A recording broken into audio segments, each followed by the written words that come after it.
friend, welcome back to my channel. I'm Joy and I'm going to be making patched up checkered denim trouser, and I'm going to be using leftover fabrics that I have from previous projects. And the first one is this washed up denim, and this is from a dress that I flipped last year. I will show it right here so that you can check that out.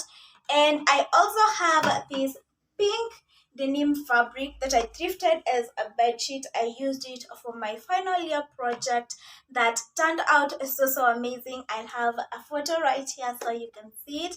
And without so much talking, let's get started. But before that, please click the subscribe button down below if you're interested in fashion, sewing, and craft videos. And let's get into the video. So I'm going to be creating my own pattern from this, and I'm going to be using the Aldrich women's pattern to create my jeans pattern, and then I will cut out into sections of my checkers. I want each leg to have 4 sections, and I'm going to be measuring using this because this is the height that I have. So this will be the height of my sections, and I'm going to divide it up on my pattern and then cut those sections from my these are my patterns, and I have my pocket there. patterns, which is the side flap and then the pocket insert, and my patched pocket for the back and my waistband.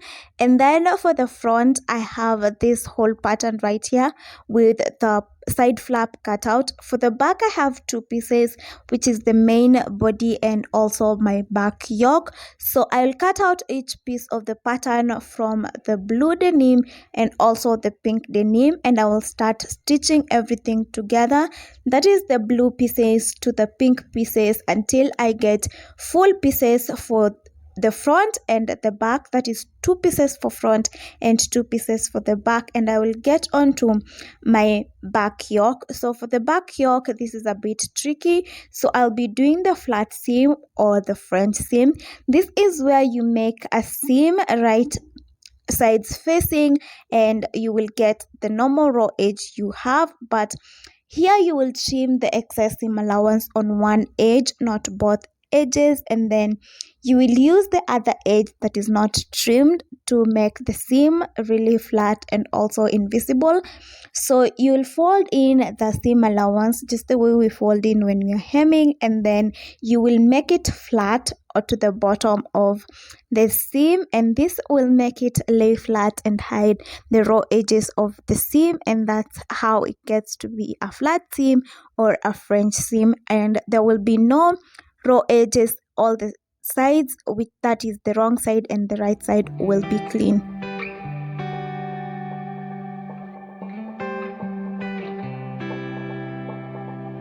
It's been a minute since I've seen you.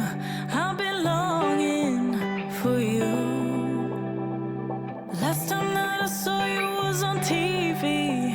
They were screaming. My pieces, these are my full back pieces and these are my full front pieces. So I just joined every piece together, that is the blue and the pink pieces. Now I want to add up my pockets, that is the back patched pockets, and then my front pockets, and attach the fly, and I will now construct the trouser normally.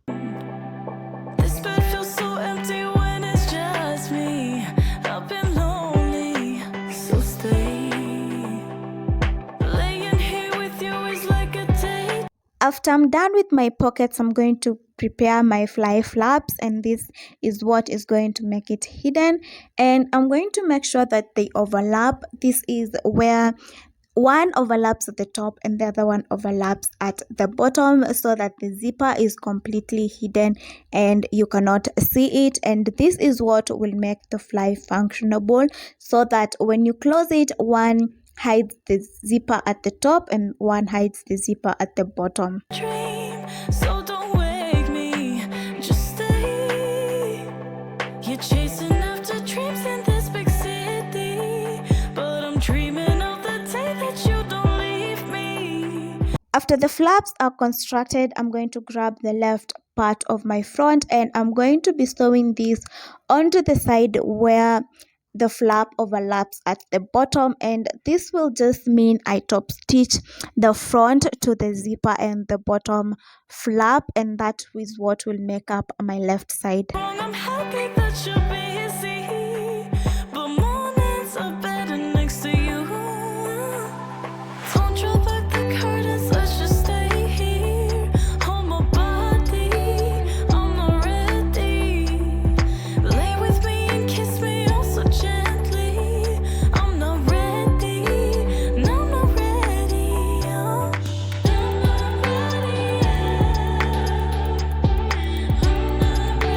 yet. The left side is complete, and I'm going to start on the right side, and this right side I'm just going to be top stitching it to the flap right there, and I'm not going to be cutting any other thing so that I can be able to open it and flap it so that you can enclose the seam. This is usually the top part of the fly, and also I'm going to be doing the top stitch that is usually enclosing everything at the front of the fly. Make sure that you don't cut that bottom flap as I did right here. I had to seam rip and redo it, but after redoing it I also went all the way to the crotch of the front where I did a front seam, that is there were no raw edges at the wrong side or the right side. Then I did my back seam and did my side seams, my in-leg seams, attached my waistband, and my final step was to attach a jeans button. That is where I have to hammer in this button, and everything was complete after I did this. And I also added up my buttonhole, which I just used the normal zigzag stitch on my machine. And this is how the jeans button looks like. It's so professional. I love it so much. And this is the final look of the jeans. I love them so much. I love the fit. I didn't have to adjust anything on the pattern. The pockets are in the right position. Please, if you've gotten to this point, please make sure to like this video and also subscribe. Bye.